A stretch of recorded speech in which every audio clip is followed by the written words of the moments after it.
have multiple people that don't have college education or just come from, let's call it a colorful background. And those have been, some of my best employees and are the future of the company. So right now, what am I doing is I'm building out my staff so that they know how to build out staff underneath them so that when I'm gone, they just know how to hire for people. Are you ready to transform your life? This is a no-nonsense show helping immigrants like you create generational wealth, even while working full-time. Get ready to take notes. Here's your host, Saket Jain.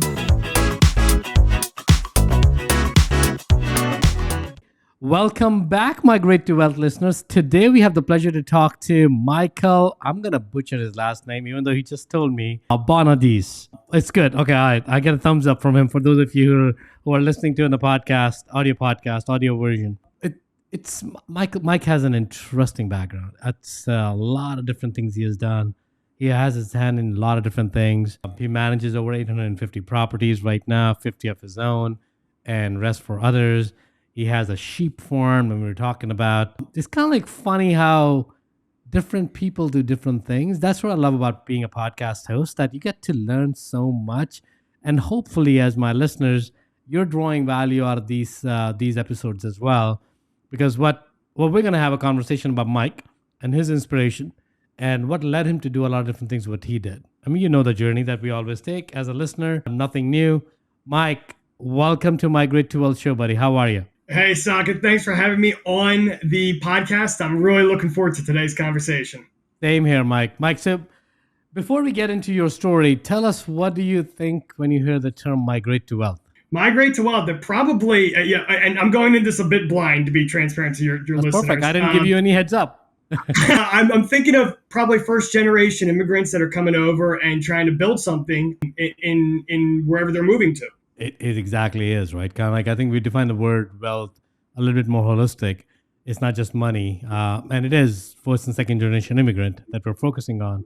But really, everyone's an immigrant. And we're always migrating from one place to another, either physically or mentally or emotionally. So with that said, Mike, tell us your migration story to wealth. Yeah, so I guess you could say I had a little bit of the standard opener in getting myself into landlording. I was working a corporate 9 to 5. I actually worked for DeWalt Power Tools for a number of years.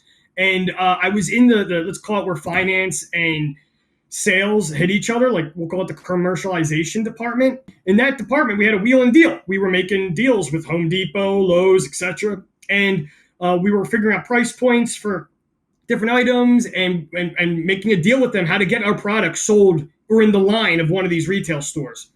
And it was a cube farm there, like any other corporation. And in the cube farm, one of my buddies, who also was in the same position as I was, overheard me. And I was definitely more of the wheeler and dealer type in that role. And he came up to me, he's like, yo, Bonadies, why don't you, have you thought about being a landlord? It's pretty much the same exact stuff that we're doing for DeWalt, but you can make a lot more money for yourself. And at the time, I had not looked into anything real estate related, despite being in, let's call it the construction tool business. And I looked into it, and then I found out the mechanics of the business was a lot like what the deals we were brokering with like Home Depot, Lowe's, etc. And I decided I'd learn a lot about it, and then I would go on to buy my first duplex, which I would house hack. And after that, it was just one thing after another. But my first property I would buy would be a house hack, a duplex, which I bought sight unseen outside of a video. In an area I wasn't living in at the time. I just had a real estate agent. Your first investment property, Mike? Oh my God, dude, you're a brave man. You're a brave man. Well, I knew the area really well, so I just needed to know the house, and I just had a real estate agent, take a video tour, and the numbers made sense, and it looked good enough. So I was like, yeah, I'll buy it. And so the first time I walk inside the property is the day of closing. How did you feel? Oh, it felt awesome. It was so. I'm glad I got what I got. I was excited. I was more excited, to be transparent. I was probably more excited about the numbers and like, hey, I was living for almost mortgage free, and then I knew when I moved out, I would make a decent chunk of change. So worst case scenario is like, I'll just toughen up and deal with it for 2 years if I didn't like it, and then move out. But I ended up liking it a lot. So I lived there for a couple of years. And because the savings that I got house hacking, I was able to go and invest in other deals. So I go and real quick, I think it's important for like I've built a niche in landlording / real estate, and I decided actually I was living in Washington D.C. at the time when I bought my first property, but I didn't start in Washington D.C. I actually decided to move to South Jersey, where I'm originally from, because I was looking at the spreads of how much it costs to buy a property, what the property taxes are, and what the rents are. So rents are pretty high in New Jersey, but where I'm from in South Jersey, and I'm not talking about like when everybody thinks of New Jersey, they're thinking of like Perth Amboy, Bergen County, that area. I'm from like the where the New Jersey Devil's from kind of area, so like really deep south, Pine Barrens. We like to joke around and call ourselves swampers. So I'm from a really rural section where the taxes are nowhere close to where they're up in North Jersey. Right. So I moved to this area because the spreads made a ton of sense. And I would go on to later develop systems that made sense for this area. But I just picked the area based on the spreads. And I was like, you know what? I'm going to pick up everything and drop off here. And we're going to make it work. And that's what happened. Wow. So wait, where in D.C. were you, Mike? I was living in near Tacoma Park / Silver Spring. We just moved from Arlington to Raleigh, North Carolina. Yeah, I mean, I love D.C., but you're right. The spreads in D.C. are not going to make sense in any market. It never did. Yeah, and it's a very regulated city. It's got a lot of like, I don't know if they still have it, but tenants have the right of purchase on everything. Same, man. I sold my condo in D.C. back in probably about 5 or 7 years ago now. And I'm so glad I did because I knew, and my tenant was there for over 15 years. I knew if I'm going to have a new tenant, I had a choice between new tenant or sell. I just picked sell. Like I know he's not going to have an issue with that. But it's painful. It's painful. So that's amazing. So now you moved to South Jersey. You start buying into your own properties. So tell me this: when did you pivot from buying for yourself versus managing for others? Yeah, so that's a little bit of an interesting story. We actually. I definitely followed a little bit of an atypical path here because I go for my first deal, which is just a duplex, and then I go on to buy a 10-unit portfolio next. Now, I put an asterisk. I kept my 9 to 5, and I do think that's important if you're going to go straight into the rental space. You need to have supplementary income. But I bought a 10-unit deal with 2 other fellas, and me and another fella hit it off. And I realized when I'm managing, like when we get to this 10-unit portfolio, I kind of have a knack for these operations. I might have some natural talents, I start thinking to myself, because I go from managing my 10 unit to start managing my other buddy who I went into this deal with, had 50 properties at the time. And he asked me to start managing his properties. And I realized I've got a little bit of an operator mindset. And for those of you in the rental space, you might hear the word operator, especially in like syndication deals. Those are people that kind of understand how the nuts and bolts work and and pretty much make sure the machine works. So I realized I had a little bit of a talent for this. I knew how to navigate South Jersey, and people started coming to us. For those of you who aren't from South Jersey or New Jersey, it's a highly regulated state for rentals. You're looking at the next closest place for regulation is California. Both New Jersey and California like to duke it out for who's more regulated. And it's also there's small town vibes, especially in South Jersey. So now you're dealing with small town politics of like maybe a town of 10, 15,000 people. You need to know how to navigate those isms. And I was proficient at navigating them. So people started coming to us and saying, hey, can you start taking care of this chore, whatever. And then we realized, wow, a lot of people are coming to us. Why don't we start a property management company? There's also some other isms here, again, about niche building. In New Jersey, there's regulation that makes it mandatory that if you're going to have a rental in New Jersey, you must have someone in the county in which your rental exists. You can't be a straight up out-of-state investor in New Jersey. Well, more so South Jersey than North Jersey. They require someone to be in the county. So there wasn't a lot of people there wasn't a lot of property managers to pull from. And even at this date, I'm very lucky. I'm very blessed. Terravestra has done very well. We're probably the largest, if not one of the largest property management companies in deep South Jersey. Now, we're not talking a very populated area, so everybody keep context on that. But for instance, a lot of national operators don't operate in New Jersey or South Jersey because they can't make it work. So we were like, okay, why don't we become we got people asking us, there's natural barriers to this area. why don't we make it work? Because then people will come to us. And that's what happened. I'm so sorry. I was coughing while you're finishing. I'm just recovering from a cough. So if people hear that awkward pause, it's because I was unmuting myself. So Michael, I love that story, man. So were you still, at what point did you decide to leave your 9 to 5 in this entire journey? Yeah. So I was probably about 2 years into the property management company. And it's worth noting, I actually had mastered the 4-hour work week with like my 9 to 5. So I had a choice in front of me. I was like, I could sit on a 6-figure job, 9 to 5, not 9 to 5, 4-hour work week. And I was building up this property management company, or I could cut loose, try to make this property management company and a couple other companies that are commingled with it work. And I ended up going the latter route and subjecting myself to more pain. But Why wouldn't you? That just made sense.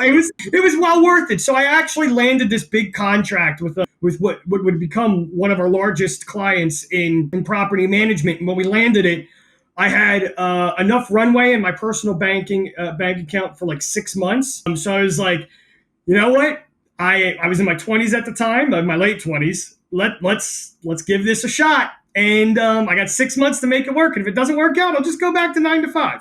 Right. And so I pulled the cord. And 6 months later, I ended up metabolizing everything. And I guess I should say not 6 months later. We're now 6 years later, and we're doing pretty good for ourselves. So it worked out. That's amazing. So Mike, let's go back to the time when you made that decision, right? Because I think a lot of people may be in that space or maybe thinking about it, and it's very daunting, right? So when you have, especially when you're starting a business, because as I've learned in my business life, that there's no consistency. You can make $20 one day, you can make $200,000 the other day, you can make $50K the other day, you can make $5 the other day. It's just so much variability. Yes, in the end, it all smoothens out, it all averages out, but life's not an average, because when the cash crunch comes in, you can't say, wait for another 2 months for me to make $100K. It just doesn't work that way, right? So when you were trying to make that determination I know you had a 6-month runway, but that 6-month runway is also based on everything going right, and things could go wrong in life. So you were in 20, so there was a few things that could go wrong because you're in control. A lot of these things, there's only limited expenses and your life is there. But when you're in 30s and 40s, when you have a family and when you got other things depending on you, when you start to worry about kids' education, if you put yourself in those people's situation, and I'm not sure if you have ever had to put yourself in other podcasts and all, but I would love to see, how would you rethink about it? What would you want it to have in place before you make that decision? Or would you again jump in and say that, I'll tell you, my personality is I jump in and I'll figure it out, and I hope everything will work out, but I'll have a plan B in case it doesn't work out. I have a plan B. So I'm interested in how you think about it. That's a really hard question for me to answer, because I'm only in my early 30s right now. So I don't have kids, and I think that's probably going to be the biggest concern for most of these individuals. Like, what are you going to do about the kids? I think if I had to put myself in their shoes, I would say, I'm going to give you two answers. The first is, if you've got a significant other, a life partner, talk to them about it and see if you can figure out a way to, like, okay, can we tighten up the expenses for 6 months and rely on one person's income while the other person builds the business? And then and then reevaluate after 6 months. That's probably my pragmatic advice, so that you can still. And then, depending on what the age of your kids are, have the conversation with them. Now, if they're too young to have the conversation with, that's just you and your life partner. But if they're teenagers, there's probably a way to involve the family. I run my own business like a family, so I'm very much you want to get everybody on the same page with that. The other answer I give you is it has to deal with making sure your business can be let loose.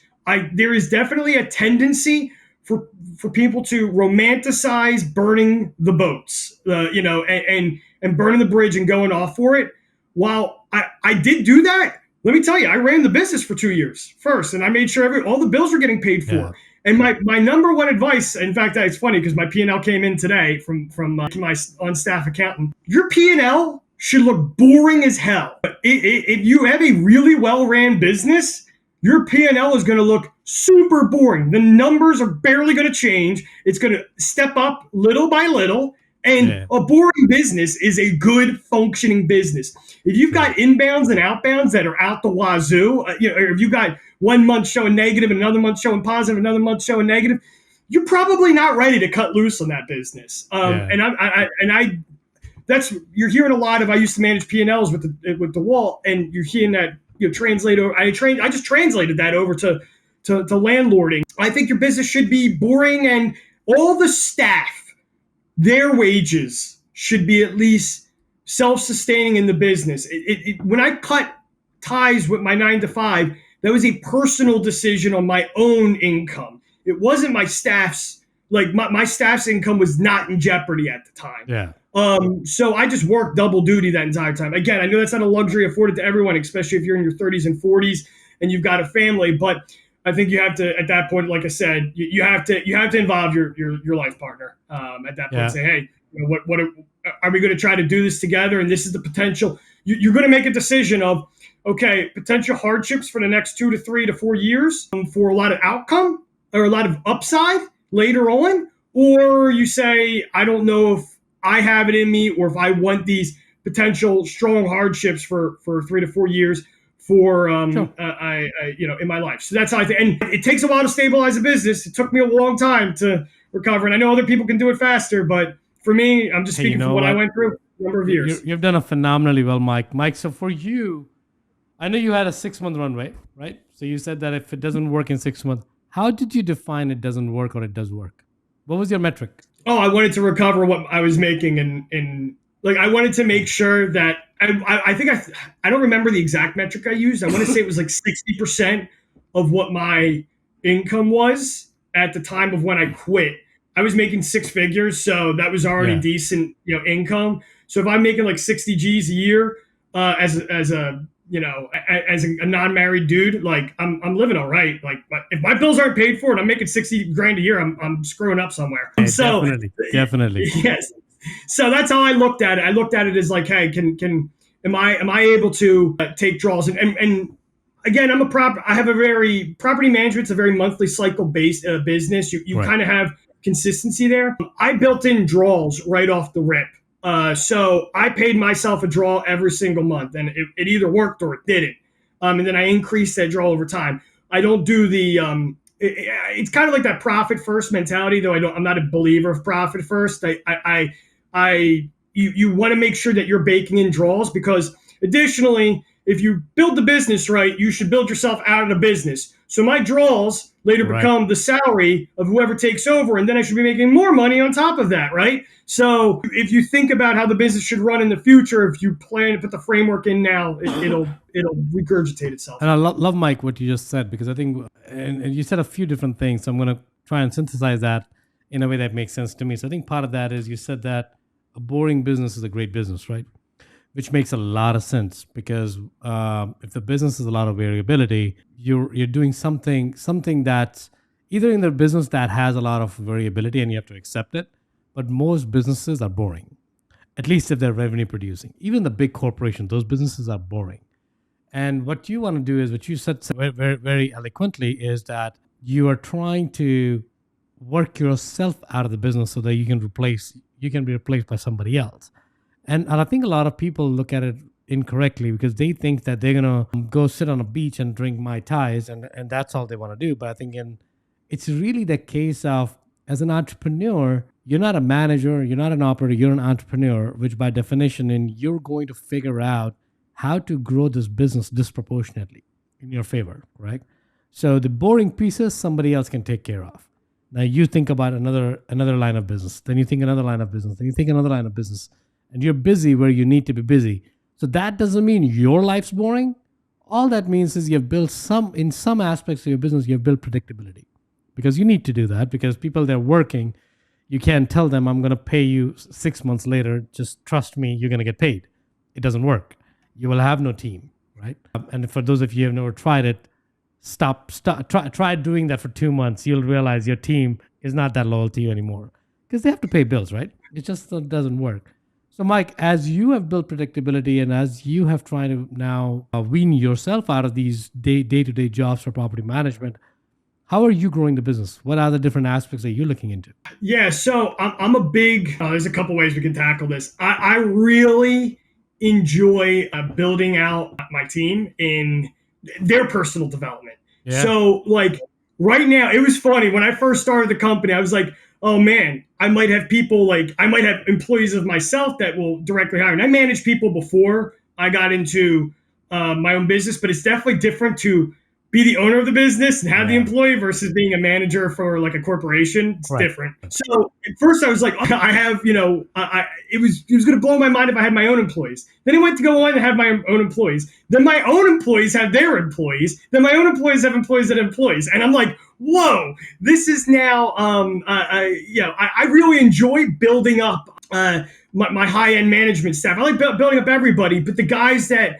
and the gals, there's both guys and gals that have been with me since like day one. I really enjoy, getting them up to higher positions and putting more money in their pocket and then working with them on their own personal projects. So a little bit of the special, I don't want to say special sauce, but some of the things I do from a managerial perspective is I've got some employees that had their own business ideas they wanted to try out. So I funded their business ideas to go build out for them, for themselves. And now I'm part of that company. They're part of my company, and we're all still interacting with, one another. I got other guys that wanted to. I have multiple people that don't have college education or just come from, let's call it a colorful background. And those have been, some of my best employees and are the future of the company. So right now, what am I doing is I'm building out my staff so that they know how to build out staff underneath them, so that when I'm gone, they just know how to hire for people. They just know what to do and how to build it and whatnot. I also I try to pass on the culture of what I want the company to be moving forward. So I have that going on. Am I building out the business and putting more units into the system? Absolutely. Knock on wood here. I won't actually knock because I don't want to mess up the mic, but the company kind of feeds itself. We have a very strong niche. But that's what I'm working on. The other thing that I'm going to go with a little bit, I know exactly it isn't the theme of the podcast here, but there comes a point in your life when you start building businesses that you've built the business, you've succeeded, and I have a choice in front of me. It's like, do you go down like the Elon Musk route of just like constantly building businesses and that's your entire life?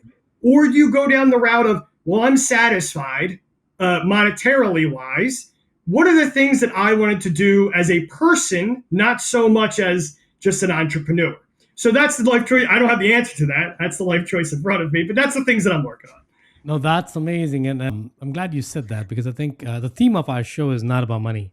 It's really about freedom and doing what you really need to be doing free. And we have a balance of, we always talk about your mind, your body, your relationships, your money, and your impact. All these 5 dimensions have to align themselves to make sure you feel fulfilled.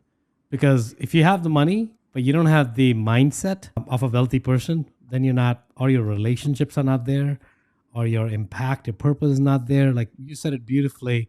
What do I want to be? What do I really want to do as a person? I know what I want to do as a businessman, but what do I really want to be as a person? It's one of the most important questions. But I think, what's happening though is this business has given you the ability to take some time to reflect. Because what's happening for most of the people out there, doing 9 to 8. I won't even say 9 to 5. Like people are working 60, 70, 80 hours a week. When are they going to have the time to reflect on themselves and what do they really need? There's no time. There's just no time, right? And then it becomes a vicious loop where let me work, and let me make money. And then when I have money, I'll look for my freedom. So you're sacrificing your freedom to make money to find freedom. When the freedom was there to begin with, we just sacrificed it. It's kind of like very interesting loop that we just did a 4-day conference, my Great to Wealth Summit. And that was really the theme of it, that look, you can make a lot of money. Great. But you can do it in a way that you actually feel better. So why don't you focus on what you really want? So I'm glad you're asking that question now, Mike. And I have a feeling that you always had that question in the back of your mind. You're just now paying a lot more attention to it than before. So I appreciate you saying that, Mike. Mike, I know we also talked about in South Jersey, a lot of your portfolio has a very specific kind of rentals. And for those of my listeners here who don't understand Section 8 housing, can you elaborate on it's a government-funded program. So talk a little bit about how you built your portfolio in that, because there's a lot of stigma attached. As I was telling you, I have a few of my own that are managed by my property management company, and I can't get rid of them fast enough because there was a shooting on one of them. Now, in my mind, I'm classifying every Section 8 as that. But we were also talking about that, look, not every Section 8 program is created equally. Not every Section 8 tenant is equal. So give a little bit of your understanding, because you're managing these properties for somebody. How are you looking at Section 8? What is right? What is wrong? Let's maybe break down some of these stigmas. Yeah, absolutely. So let's take real quick. What is Section 8? Section 8 is government funded or subsidized housing. This typically comes in three forms. One is for income. So in other words, the individual gets a voucher because they do not make a certain income threshold. This is actually the least common of the Section 8 vouchers that I see in South Jersey. Mm-hmm. The other two one is for physical disability. They're disabled in such a way that they get a voucher from the government. And then the third is mental disability. They are disabled in such a way that they get a voucher from the government. And Michael, I'm sorry to interrupt, but these three is not just South Jersey. You're now talking about the national program, correct? Yeah, I'm speaking just a ratio in South Jersey, but yes, all three is what is used in all of the federal government. Now, I will say, caveat asterisk, it's worth noting, Section 8 is actually a federal program that is implemented by the state. So in other words, the money's given to the state, and then the state kind of does it on how it wants to do it. Now, there is some government, we don't have to get into that minutia, but there's some federal contracts, but each state can implement it in the way they feel fit while following certain guidelines. So these individuals have these vouchers and they subsidize their housing. And so usually Section 8 pays for a majority of the housing, and then the tenant has to pay for a subsection of it.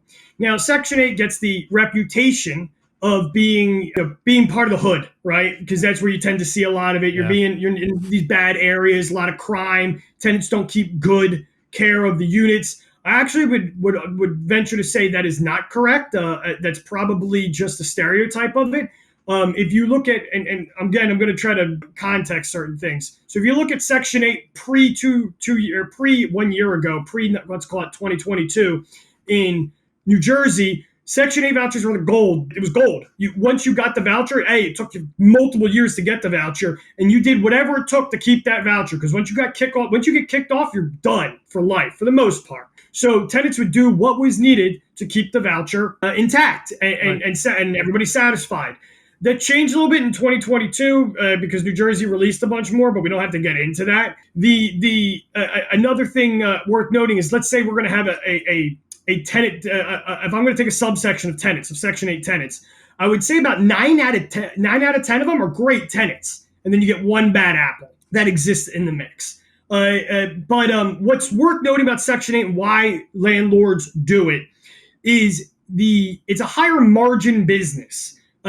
Usually the voucher pays anywhere between $100 to $200 more per door in that zip code. And they know that because it's more of a pain in the butt to deal with the program. There's a lot of red tape. You need to have a lot more staff members. You're dealing with one of the most bureaucratic forms of the government out there. So you need to have the systems built out for that. And they know it's a pain. So they encourage landlords to take them by increasing the amount of rent that you would see versus market rent. It's also worth noting, and why I personally got into the Section 8 business, is I saw a trend coming.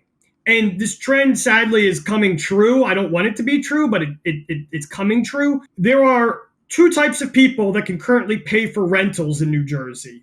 You have the luxury housing people, which can afford anything because they're buying luxury housing. And then you have Section 8, who can afford it because they have vouchers coming in.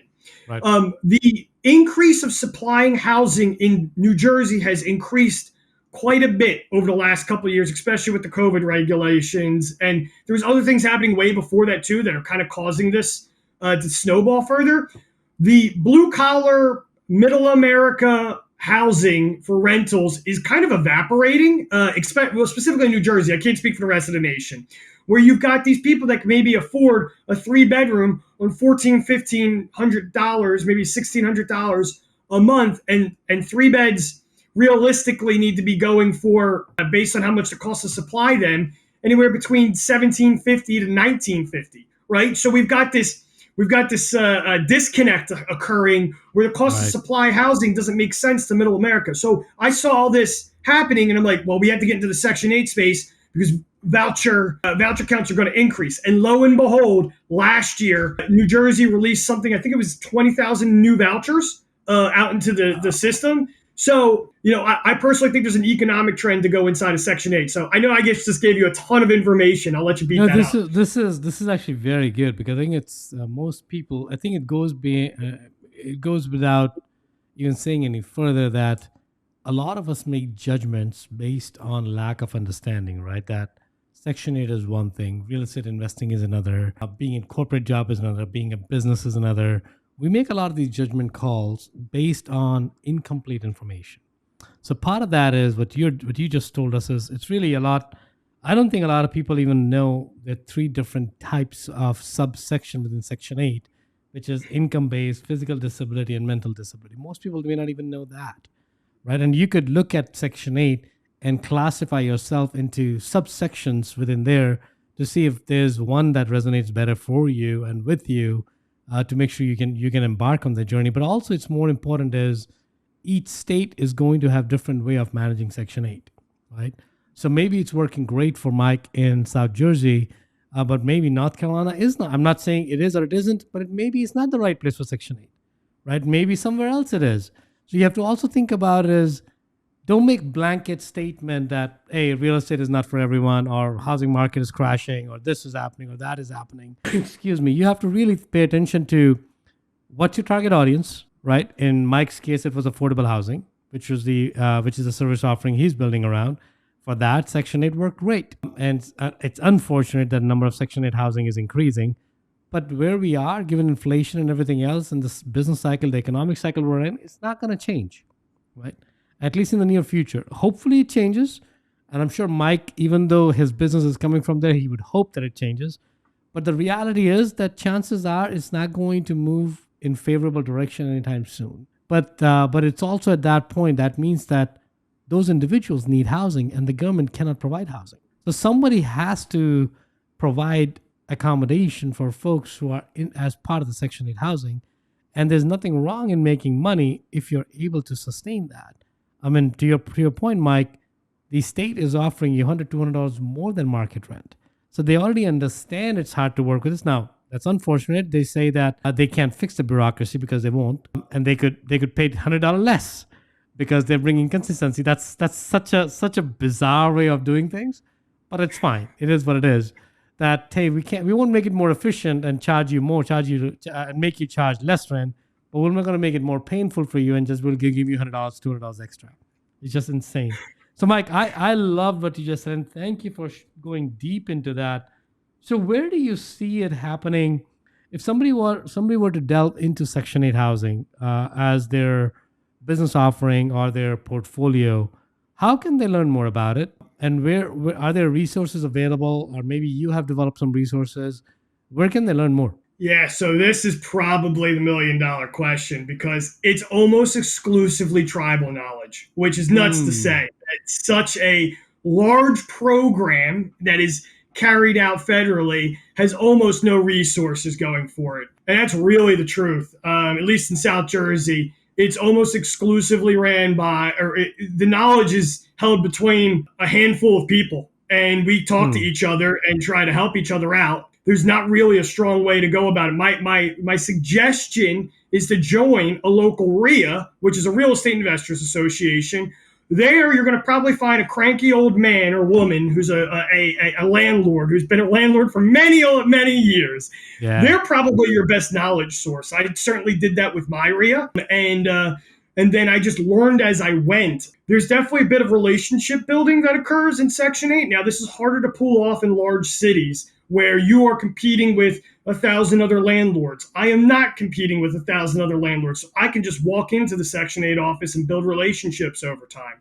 I also spend a lot of time knowing landlord tenant law and understanding it. And that is very critical if you want to be an affordable housing operator, because you're going to see items like that. So I don't really give you a silver bullet answer, because there's not really a silver bullet that, to my knowledge, that exists out there. You just build it over a lot of time. What I will say, and take this as someone who's went from a few to a lot, it is a large scale play. You are not just a onesie twosie Section 8 landlord. You are a 100 Section 8 landlord. You need to have enough size and weight with your Section 8 office that you matter. Otherwise, you'll be lost in the mix with the rest of the government bureaucracy. And I think that's another important point, right? And that's where it becomes it's a who, not how question. Whether you have to understand, is that something you want to do full time? Not even full time.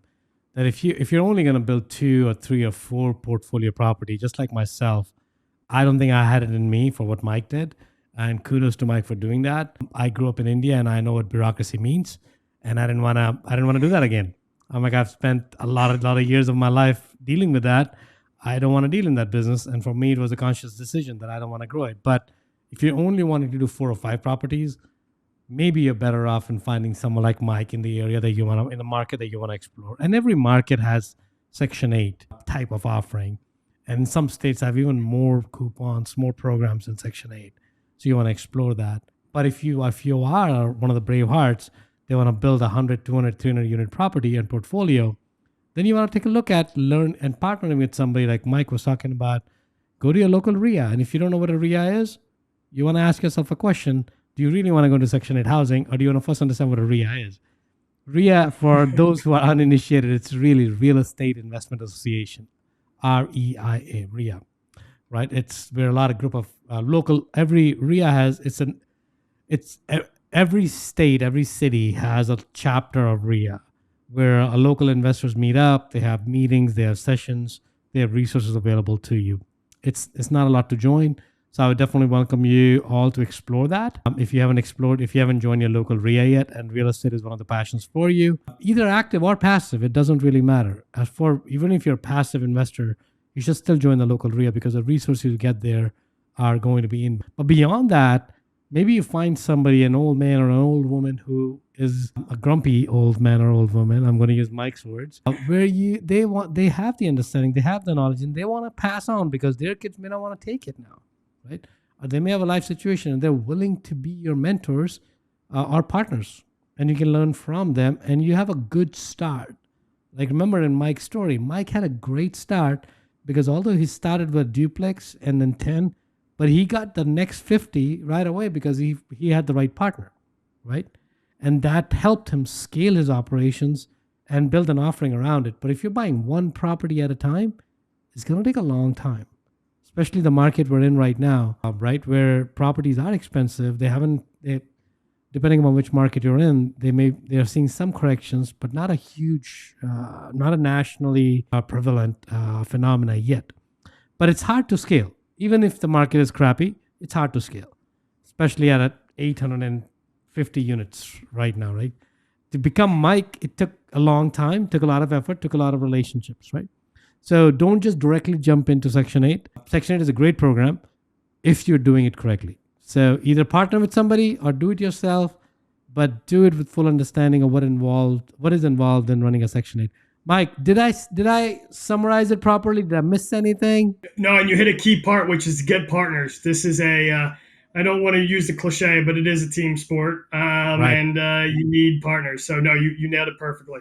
Awesome. Mike, we're going to shift gears here. We're going to go into a question where I always, towards the end of our episode, we always ask the question. One is, I know you're in your early 30s right now, but if you were to look back in time, and for somebody who is in their 20s right now, what's one insight you'll give them that could change the trajectory of their life? I would say learn to give up a little bit of comfort in your 20s to maximize comfort on later. I know that it's a little bit of carpe diem, especially I'm a millennial, right? Millennials have this little bit of carpe diem feeling. I don't think they're so savvy with their finances, and I think that costs them dearly. I think if you learn to be pinch a few pennies, and especially your first, call it 20 to 24, 20 to 25. Eat rice every day. I just certainly did. And that little bit of savings right there turns into a massive amount of gain later. If you've taken any economics course, you'll learn that just a few dollars saved in early on multiplies quite rapidly.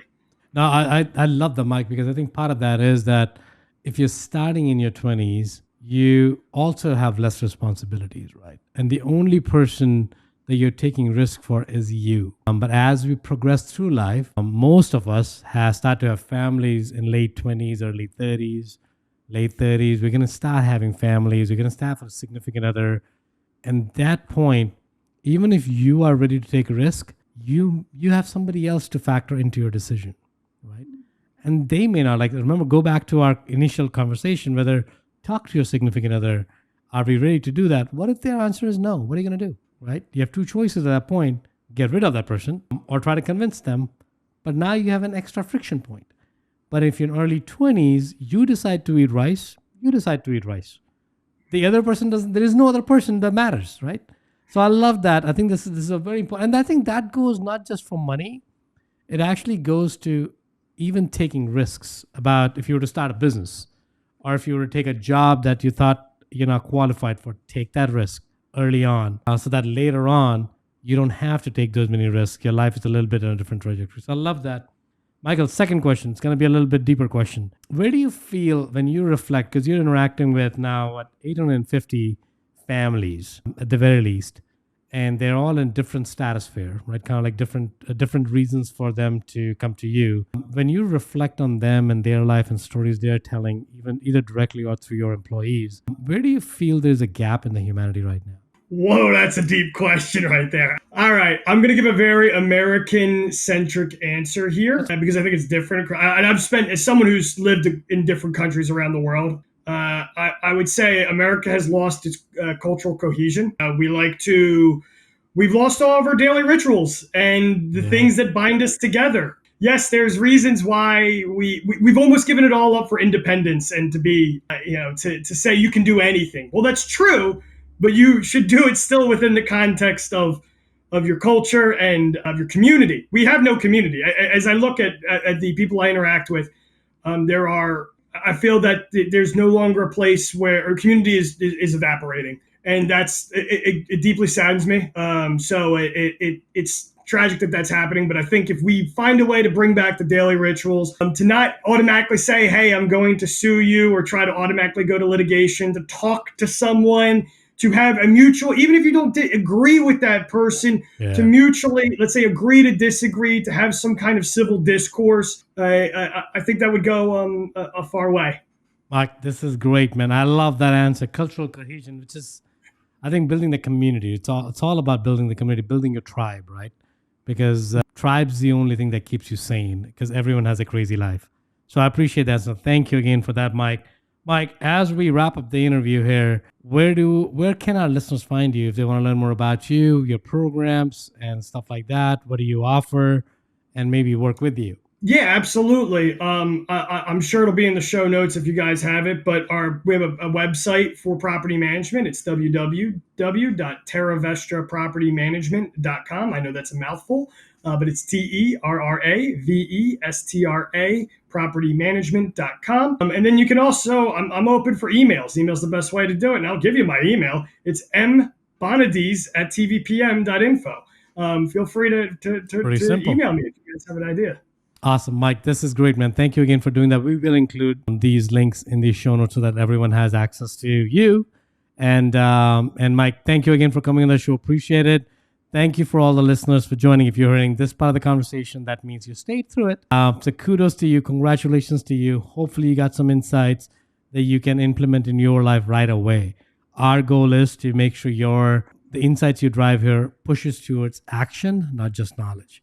Because knowledge without action doesn't mean anything. So with that said, thank you for tuning in, and we will see you in the next episode. Michael, again, thank you for your time, buddy. Thank you, Sagar. Michael, hold on 1 second, man. If you got value from this episode, you might consider sharing this content with a friend.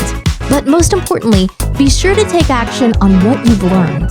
One way you can take the next step is to connect directly with Socket on an investor call. That link is waiting for you in the show notes below.